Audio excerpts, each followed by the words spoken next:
Čaute lidi na planetě a jinde. Tohle je nový pořad. No. Je to první díl. Začneme tento pořad tak, jak budeme ho začínat vždycky. 3, 2, 1, teď. Někdy budeme i přídavkem. Dobre, takže Tohle. aj vy můžete hlasovat, komu byste dali ban. Buď mě, jako Rafa, jo? Alebo mě jako Mar. Kdo bude mít více hlasů, tak ten druhý mu dá prostě baňu v živém vysílání.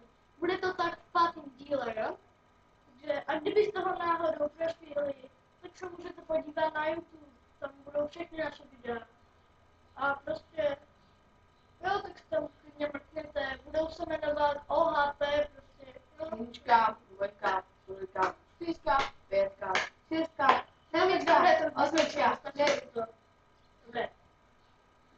No a Tohle by bylo pro první díl. A vůbec, jaký máš koníčky? Já hraju tenis. A já hraju na kytaru, to je reggae, ne? Pomálek, to je jako Marley. A toho nezná, takže fakt debil. Jo, dobře, fajn. A dál, další představíme naše lidi, kteří jsou, že Marek, teda pokud to máme dělat, jsme jako měli, chápete, ne? Co je tohle? Co? Jo, že máme skončit asi, víš co? Jo, No, takže v druhém díle bude větší sranda, jo? Tohle bylo takové představení, abyste vůbec věděli, co je to OHP, takže čau.